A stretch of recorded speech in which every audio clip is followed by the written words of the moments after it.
Hello, my name is Rod Kowecki, and I'm doing this video on why is there a future? Modern physics, theoretical physics, call it the arrow of time. Why does time exist? And what is time? Albert Einstein, in I think 1905 or 1915, when he published his work on general relativity, assumed that time and gravity were the same thing. Time was a thing. The same thing as gravity is a thing. The problem I have with that is time is not it isn't a particle. It isn't a subatomic particle. It's a description of distance, how far something travels. Time is essence of that, of a counting of that distance, 1, 2, 3, that's time. This video, why do we have a future? Like I said, Einstein took gravity or space, which is S, and he took time and put them together and called it ST. He interwoven them. He took time and like people knit, knit, blue, green, yellow, and he took time, time has no color, but he took time and interwoven it and made it the universe. I hope you understand what I'm saying. So theoretically, what we believe to be time is space, gravity. And when he interwoven time with gravity, he said that was the speed limit.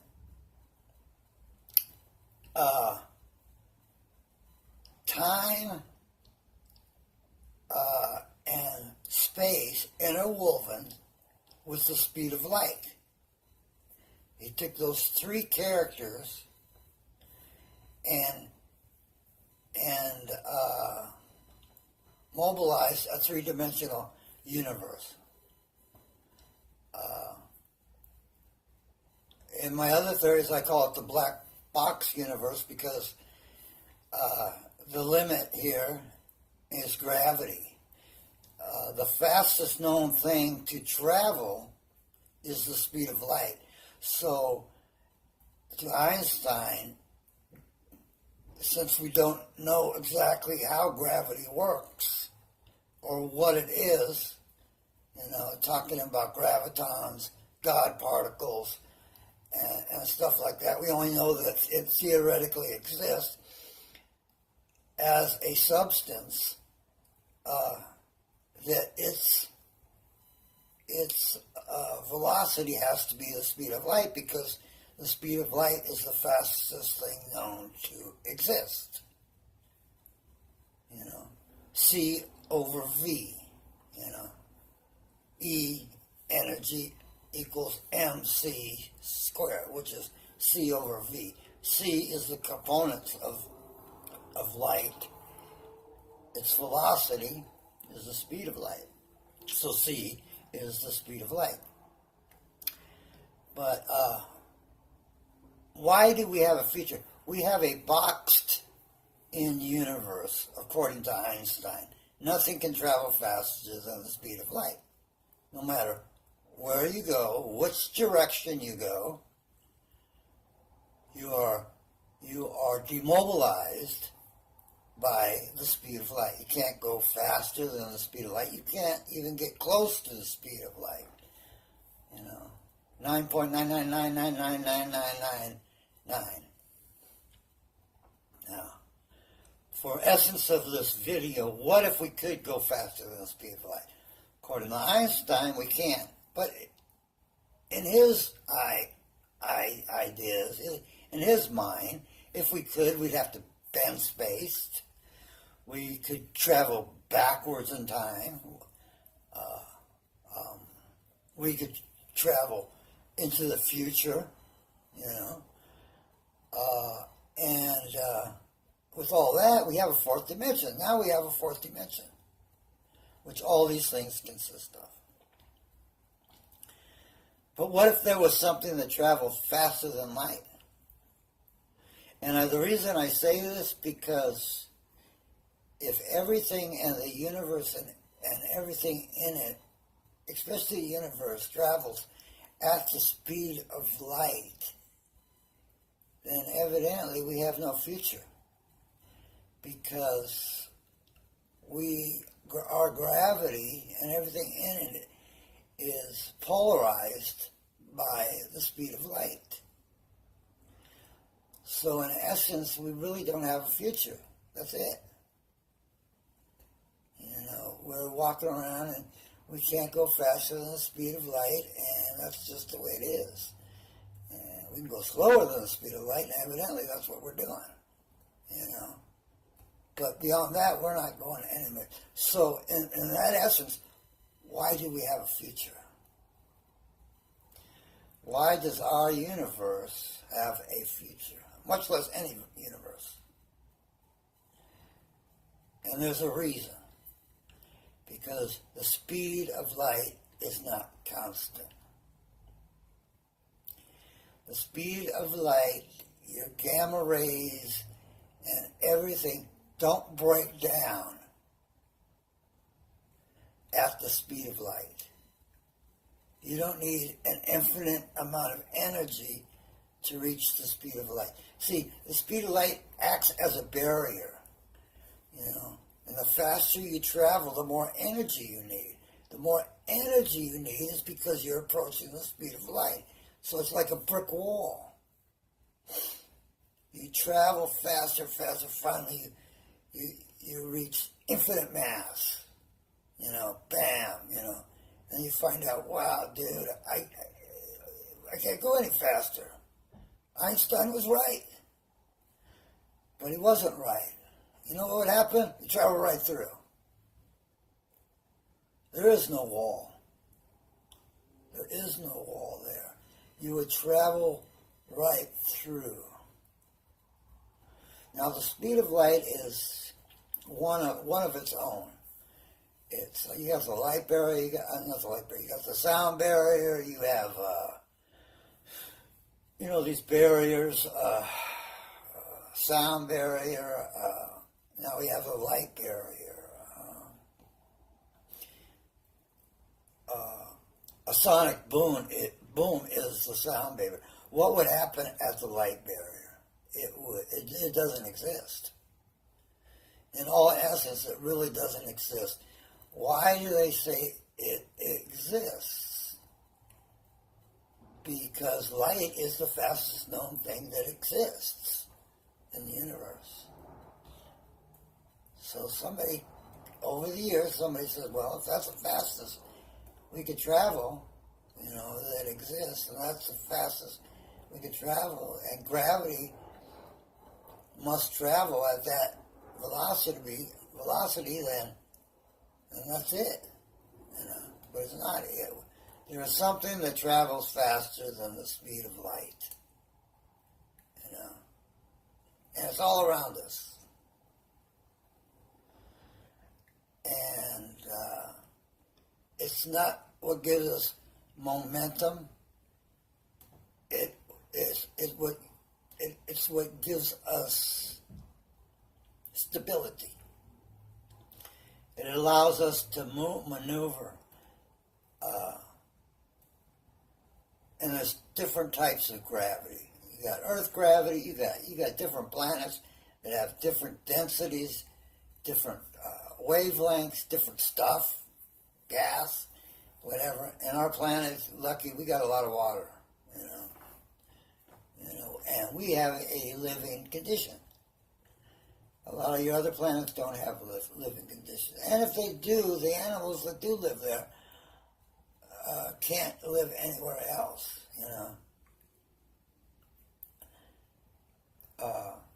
and we couldn't make it on that planet to what we're talking about.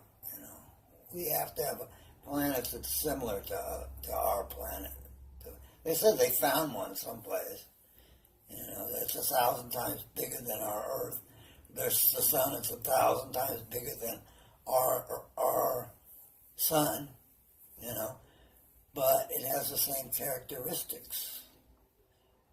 And when you break it down, it's a probability where we might be able to journey to explore and to even live there, But those are our future speculations.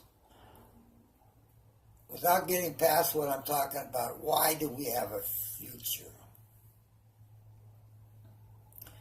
Our future is based on the idea that our universe does not stand still.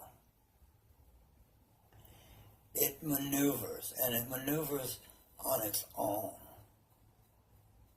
The final characteristic of our universe is its gravity. Its gravity is expanding. It's getting bigger.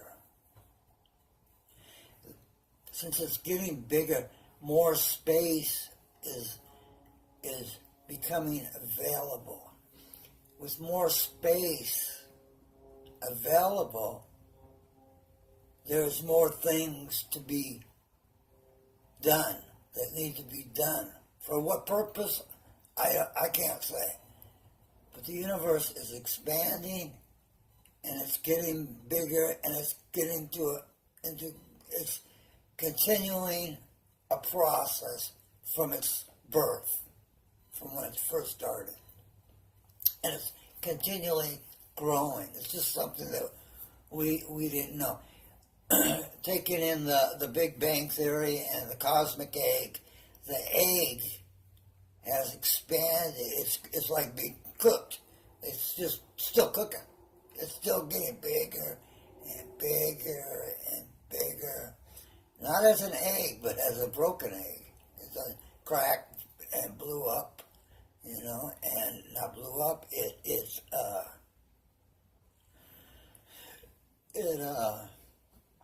erupted. We call word erupted. It's like a volcano. That stuff just keeps coming out of it. Is that what gravity is? This unknown element that keeps coming out from somewhere else? Is that our center? Is there a center? One thing about Hubble theory or Hubble universe is it's a balloon theory that keeps inflating, but it doesn't have a place to where it's inflating. And it's my belief that since it is expanding, it is inflating straight from the center, from a three-dimensional inside center, And everything that came and is in this universe came through that area, that place, to where it's expanding. What is it? It's... I don't know. We could speculate, but that's my idea. And as long as the universe keeps expanding and getting bigger, we have a future. The arrow of time is pushed by the expansion of gravity. The growing of gravity, the growing of our planets, the acceleration of our universe systems. star systems, etc. All these are maneuvering due to the expansion process of our universe.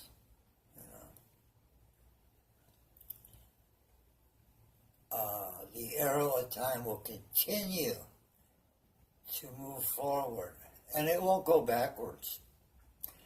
How can you say that a ship,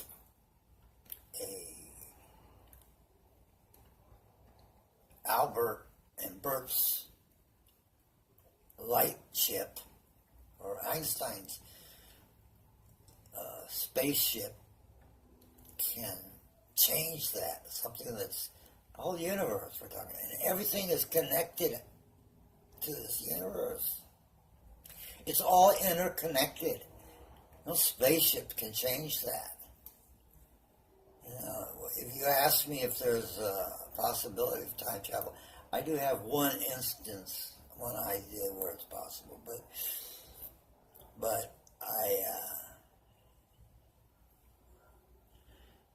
we're in a primitive state. 13 billion years. The universe is much older than that. The universe is expanding. So what we thought was 13 billion years ago is probably 13 billion years ago that we thought of it, or that it was. So what we think about 13 billion years has processed into 26 billion, to where we actually notice that we're 13 billion years old. So in actuality, we are actually 26 billion years old.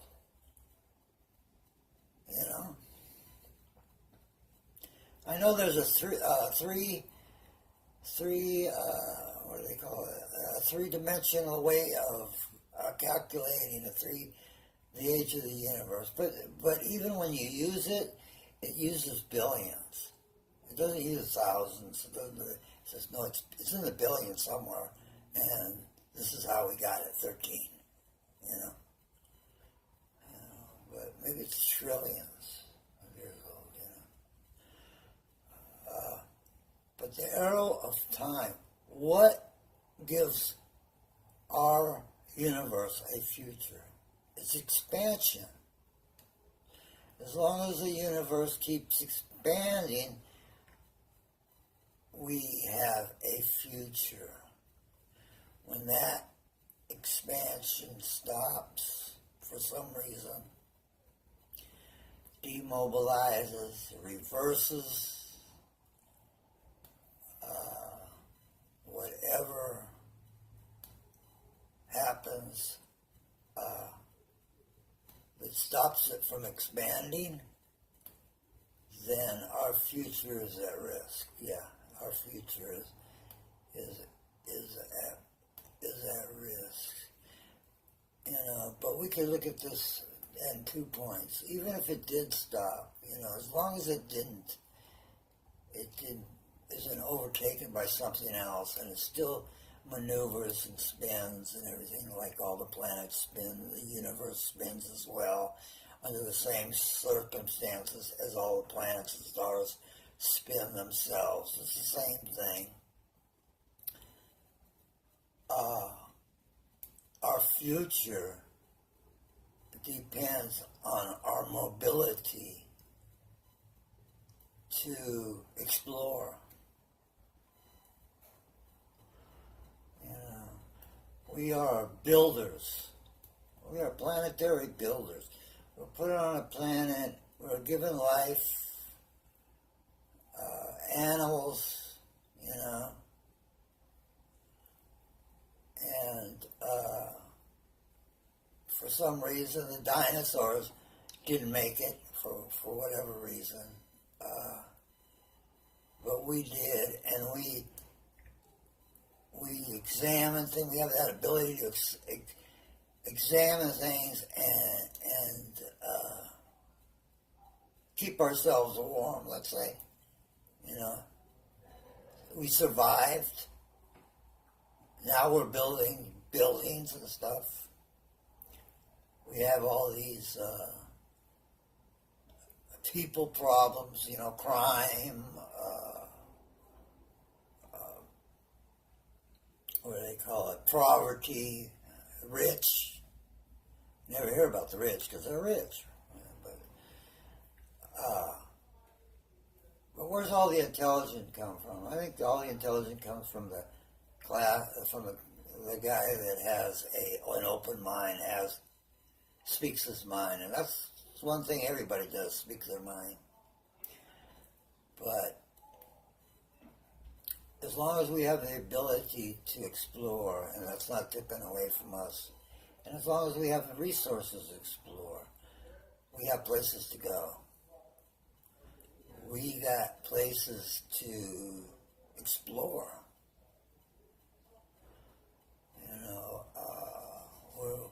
We're born with the idea that, well, we have a place to go, Mommy. Yeah, we have a place to live. Yes, I have a home. Yes, I have a home. And then time passes. Yes, I have this home. Yes, I have this home. And then suddenly something happens. Oh, no, I don't have a home. So you have the ability to redo that. You can get a home. You can do something to make your home. Now, on the scale of planetary scale, we're running out of space. What do? We find someplace else to go. I don't like this area. I want to go someplace else. And that's what we look for. That's what we explore. That's what we look about. It's just an idea that Christopher Columbus said, there's land out there, You don't fall off the edge. It wasn't that there was land out there. It was that you didn't fall off the edge. So he got in a boat to prove it. But he found land. You don't fall off the stars out there. That's not the stars aren't, space is not flat. No, you find a new planetary system that's inhabitable. And we're talking about billions of years. I don't know, a billion years, probably about a good 500,000 before we even reach some habitable place, And it's a shame. I would like to see that, And I just hope something doesn't happen in between that time,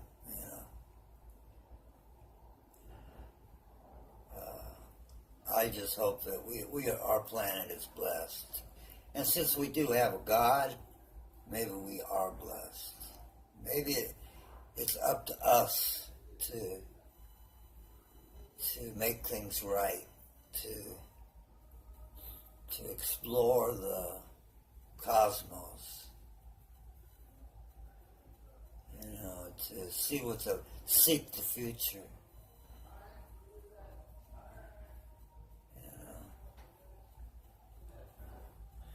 To make those discoveries. So when somebody asks you, why do we have a future? It's because the universe is growing. And everything else is growing, accelerating, and expanding. The more room you got, the more room you have to think. Think about that. The more room you have to think. Your mind is not compressed into a state that it was 50 years ago. You have grown to a state to where your ideas and your compassions and the way you think is at a higher level. And I think as time goes on, we become actually smarter. But the problem is what are we going to do with all this technology? Look at the technology we have. if anybody did a study on technology, they probably find a certain equation there, well, something all these things had in common, this, But anyways, this video, like my own, the quanta physics theory, written by Rod Kowiecki, the Kowiecki universe. It's a universe that no one has read about yet. It's beyond modern physics. And I hope you like it. Thank you very much.